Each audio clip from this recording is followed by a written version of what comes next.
Our next step in developing our essay is to form our ideas into a structure. We do this through the fork diagram. So we're going to take the thesis that we have, whether it's in science or history or English or whatever the case may be. We're going to put our thesis right down here in this topic area, and then we're going to break it into 3 or 4 parts depending on the length the teacher wants the essay to be. So let's start off with the thesis that we worked on earlier. We could have a scientific thesis. For instance, the digestive system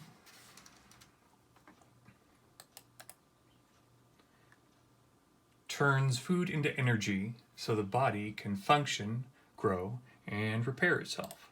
So in this box here, I'm going to go ahead and just put that thesis directly into it.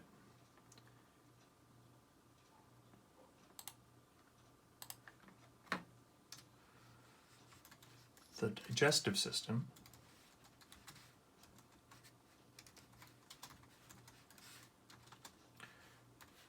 turns food into energy so the body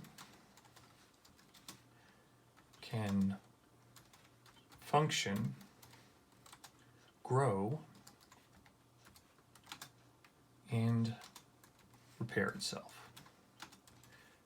Now you learned when we looked at how to write a thesis that we want to have 3 or 4 parts either directly stated into the thesis or we at least have them in mind so that we can develop them later on. Make this just a little larger so you can see it. All right, so as you can see, we've got 3 parts to this already. We've got function, grow, and repair itself.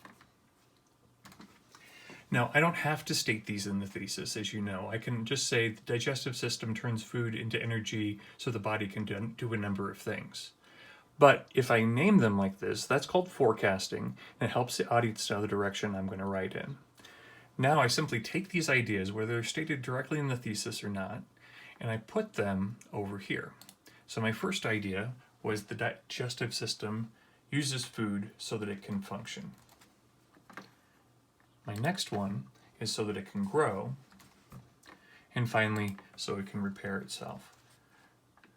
Now this particular fork diagram has 4, but I'm going to do 3 body paragraphs because that's what I was assigned, a 5-paragraph essay.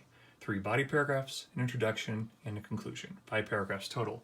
So I don't need to put this one, so I'm just going to mark it not applicable. Likewise, I can do the same for a history essay. Let's say, for instance, that I'm going to talk about the branches of the government. I can just as easily take a thesis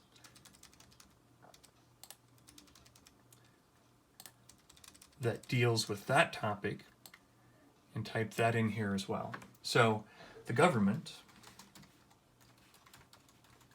is divided into 3 branches.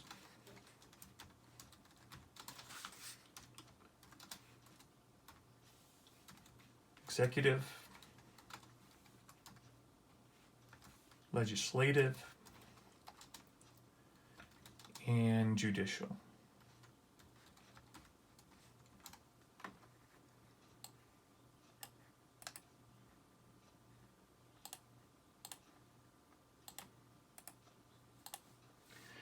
Again, I've forecasted. I give them the 3 branches, executive, judicial, and legislative. So now I move them over here. Again, I could simply say the government is divided into 3 branches. Or I could say the government is divided into several different branches. I don't have to name them, though the forecasting is good when I'm first getting started. It also reminds me what order I want to put these in. So I simply move the branches over. Executive, legislative, and judicial. And again, this is a 5-paragraph essay. I didn't need the last one, so I simply marked that not applicable. So that's looking at how I'd start to organize a science essay. This one looks at how I would do a social science essay. Let's jump into one that we've been looking at earlier.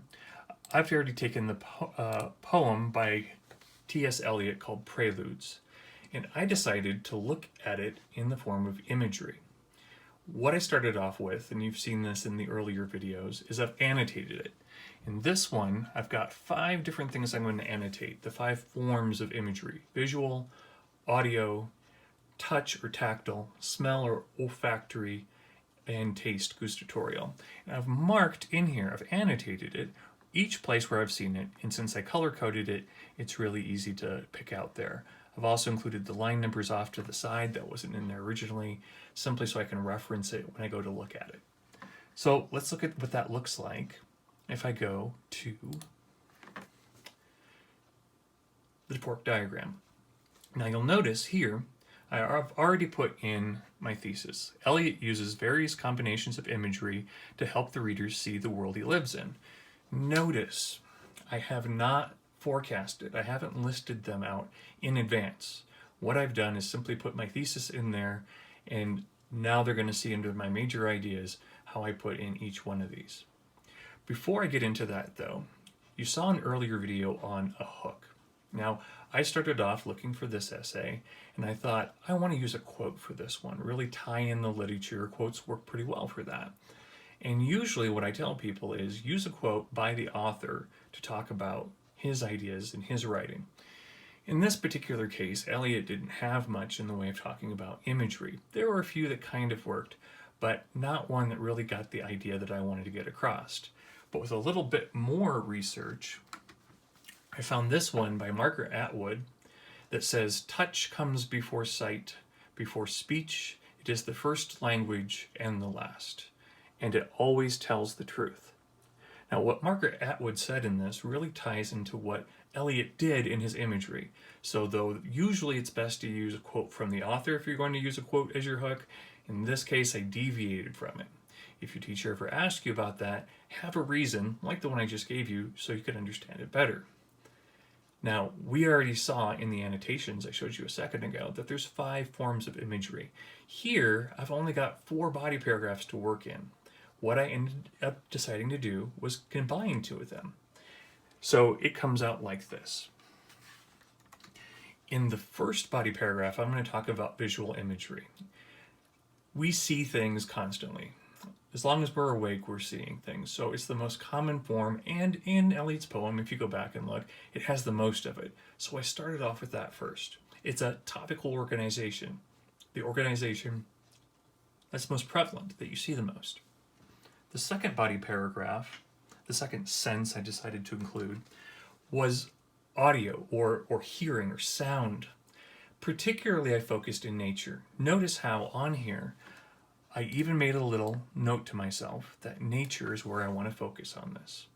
Next, I have olfactoral and gustatorial. I put these 2 together, smell and taste, because they're tied to our senses. When we smell something, we taste it. When we taste it, we smell it. That's why as little kids, we plug our noses when we don't want to taste something.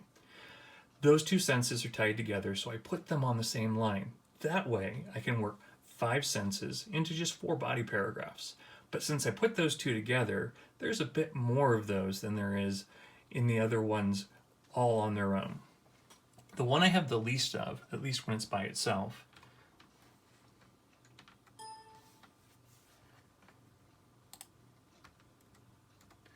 is tactile or touch imagery.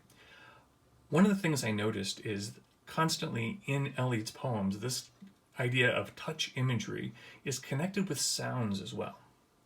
In the next video, we're going to look at how to develop these major ideas along with their hook and their thesis out into supporting ideas that can be used later in the formal outline.